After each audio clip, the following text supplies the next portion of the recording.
అదేంటది? పిచ్చుక.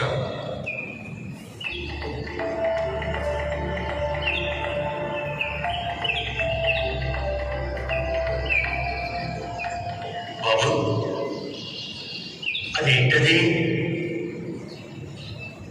మీకు ఇప్పుడే కదా చెప్పాను అది పిచ్చుక అని.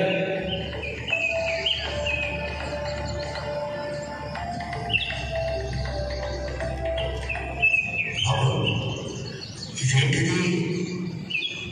పిచ్చుక నాన్న, పిచ్చుక, పిచ్చుక.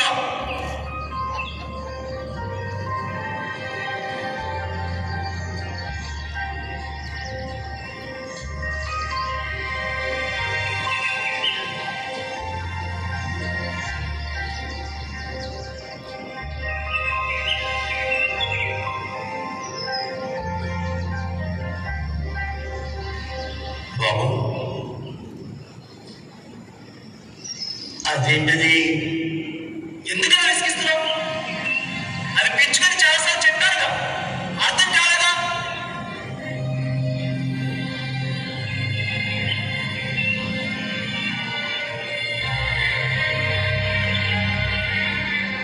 ఎక్కడికి వెళ్తున్నావు?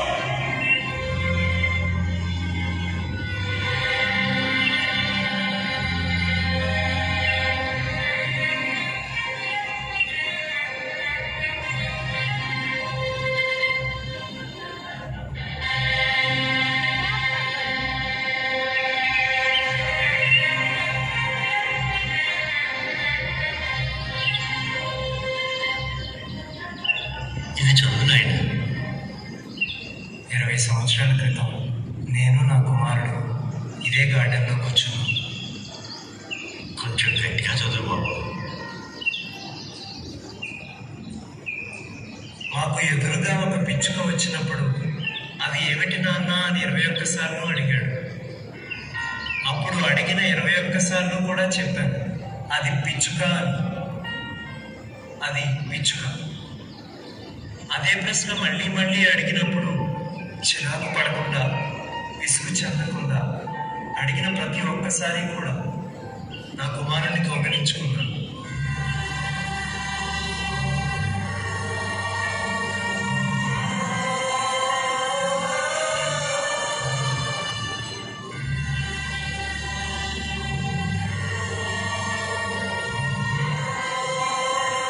రైట్ ఫ్రెండ్స్, ప్రేమతో పెంచితే ఒకరోజు పిల్లలు మనకు ప్రేమను పంచుతారు అనేది వాస్తవం. తలలో తండ్రిలో ప్రేమను పంచండి, ప్రార్థనతో పెంచండి, పరిశుద్ధతతో పెంచండి. వారు పెరిగి పెద్దవాళ్ళు అయినప్పుడు తిరిగి అదే ప్రేమను పంచిపెడతారు. అలా కాకుండా బిడ్డలు నిర్లక్ష్యం చేసి తల్లిగా తండ్రిగా నీ బాధ్యతలను మరిచి మన కళ్ళ ఎదుటే కొట్టుకుంటూ తిట్టుకుంటూ అరుచుకుంటూ కేకలేసుకుంటున్నట్లయితే చేతులారా మీ బిడ్డల భవిష్యత్తును నాశనం చేసేవారు అవుతారు. ఆ తండ్రి చిన్నప్పుడు కొడుకును ప్రేమతో పెంచాడు. ఏంటి నాన్న అది అని అన్నప్పుడు పిచ్చుకరా అని చెప్పన్నాడు. ఇలా 21 సార్లు అడిగితే 21 సార్లు కూడా విసుక్కోకుండా కసురుకోకుండా ప్రేమతో చెప్పాడట. చెప్పిన ప్రతిసారి ముద్దు పెట్టాడట. అది తెలిసిన కొడుకు ఏం చేశాడు? కన్నీళ్లతో తండ్రిని హత్తుకున్నాడు, ముద్దు పెట్టాడు. తమ్ముళ్ళు చెల్లెళ్ళు పెద్ద అయిన తర్వాత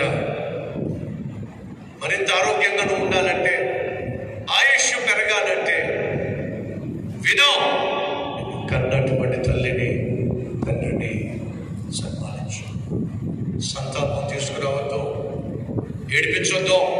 వృద్ధాప్యానికి వచ్చినప్పుడు అమ్మను నాన్నను ఎంత సంతోషపరుస్తావో, ఎంత ఆదరిస్తావో, అండగా నిలుస్తావో అంతగా దేవుడు నీకు ఆరోగ్యాన్ని ఇస్తాడు, ఆయుష్ని ఇస్తాడు, ఆశీర్వదిస్తాడు. బంగారం లాంటి భవిష్యత్తు కావాలా? శ్రద్ధగా పనిచేయి.